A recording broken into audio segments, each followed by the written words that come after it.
Steve Collins coming to you from beautiful Lukenbach, Texas, the second most powerful, passionate, purposeful coach and speaker in the world. Hope you guys are fired up and ready for a fantastic day. So I'm going to start the video here because I think it's got kind of a cool background.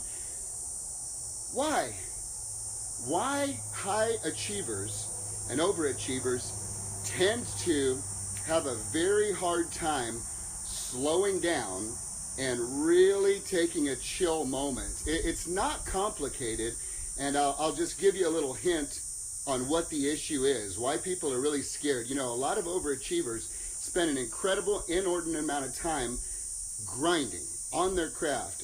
There's guys out there and gurus, I still can't believe it, that actually compete over who's putting in the most hours. You know, man, I work 20 hours a day and I only sleep 4. Well, I work 21 and I only sleep 3. I never take any time off. I'm always grinding. And I'm going to make a suggestion about why I think that might be something that could be an issue for most people. And it's quite frankly having to do with the picture, the image that I had in what I presented this morning of the girl looking in the mirror at herself like, uh-oh. And the reason is we forget that we're human beings and we actually become human doings. And what do I mean by that? So I'm going to shift the video a little bit to have more of a kind of a front porch feel for you guys right here to let this come home a little bit different. All right, let's do this.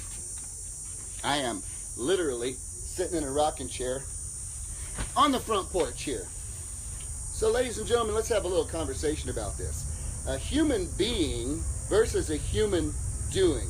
A human being versus a human doing. So here's the issue with most heavy achievers. The biggest concern that we have as overachievers is when you slow down long enough to actually be silent, you must deal with the thoughts going on in your own head. When you're dealing with the thoughts going on in your own head, if you haven't had any alone time with yourself, this can be a big problem. And the primary reason it can be a big problem is that most people tend to identify themselves and their value based on what they do and not who they are. Now I'm going to rock back for effect.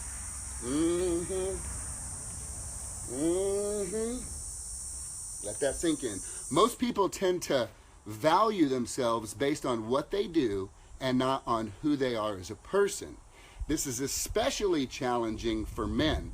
You see, as a general rule of thumb, ladies, as a general rule of thumb, tend to gather an incredible amount of strength and value in who they are as a woman, typically defined by their relationships. It's typically defined by their relationships.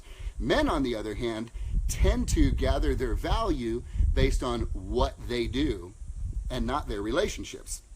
Very different men and women.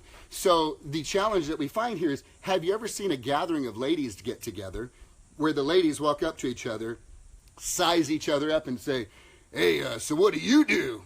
So what do you do? What do you do? I've never seen a ladies group get together like that. Have you ever seen a group of guys get together, grab a beer and go, so Bob, how's Murray and the kids doing? Yeah, you still doing yoga 3 times a week, buddy? Yeah. Well, hey, wasn't it Johnny's birthday 3 days ago? How's your mom doing, Bob? No, you don't typically see that. What you see when guys get together that don't know each other is like, hey, what do you do? Because most people tend to get their identity from what they do and not who they are. Let me let a little effect sit in. Rocking on the front porch, thinking about some things. Do you get your identity from who you are? Do you derive your value from who you are, or is it what you do?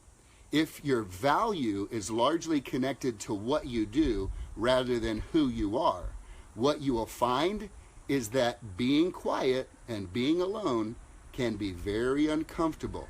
Sitting by yourself on a front porch in the country like this, could be almost impossible. You and I both know men and women who refuse to slow down.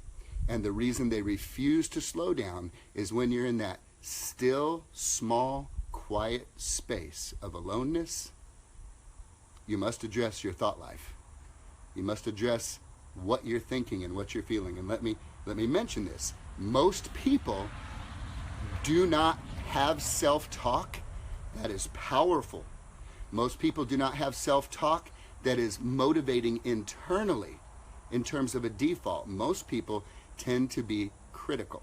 You see, when someone, especially someone who's highly productive, slows down, if the price of that productivity has been at the cost of their marriage, their family, their parenting, their physical health, their spiritual well-being, then, ladies and gentlemen, they have one cog on a wheel that appears to be doing well, financially maybe, or business-wise maybe, and yet everything else is out of shape. And as long as there's busyness, there's no time for this.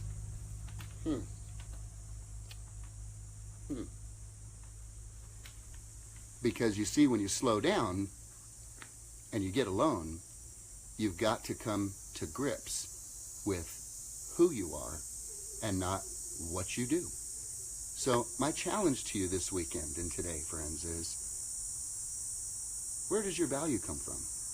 Where does your worth come from? What is your identity locked in? Is it what you do? Is that your identity? Is it the relationships outside of you? Is that your identity? If your identity and the value you have for yourself is based on anything other than this simple fact, that you are a magnificent, unique, one-of-a-kind creation of an almighty, amazing, and loving God who loves you regardless of what you do, what you don't do, your performance or lack thereof, who loves you because he just loves you. If your value and identity is coming from any other factor other than this supreme source of constant love and encouragement, then, ladies and gentlemen, you're setting yourself up for an emotional roller coaster in this life, and you likely will never have that peace that surpasses understanding. What is that? When your bills are paid, you have peace. When you're in great health, you have peace. When you like the way you look, you like the way your hair turned out today, you like your clothes, you have peace. When you have some fun stuff and some fun toys and some good relationships, you have some peace. When your job's going well, boss is doing good, everything's working out, you have some peace. That's understandable. I'm talking about the kind of peace that when your marriage is feeling like it's falling apart, you have peace. When your teenagers are concerning you or maybe not coming back and you're not sure what's happening with them, you have peace. When your parents or grandparents or somebody is in ill health, you have peace. When you're struggling financially and you lost your home, you lost your business and your cars, been there, you can have a peace that surpasses understanding, knowing that your value and your worth and your identity can be rooted and grounded in who God is and not what you do, how you do it, or who you're connected to or not connected to. Ladies and gentlemen, why do high achievers have a hard time slowing down? Because it's when you slow down that you must confront the man in the mirror. If you find yourself today finding your value or worth rising or falling based on your physical health, physical appearance, your income, your relationships, your marriage, your parenting, your financial thermostat, any X factor that's outside of you, if you find yourself deriving your value from that, I'm going to challenge you today to open yourself up to the love of an amazing God who will love you like crazy because of who he is, not because of who you are, so that you can come from a place of winning, not to a place of winning. Why is it voice of one, W-O-N? Because, ladies and gentlemen, I read the back of the book. We won. We won. I'm fighting from victory, not for victory. I pray today that you choose to do the same. Have a great weekend, guys.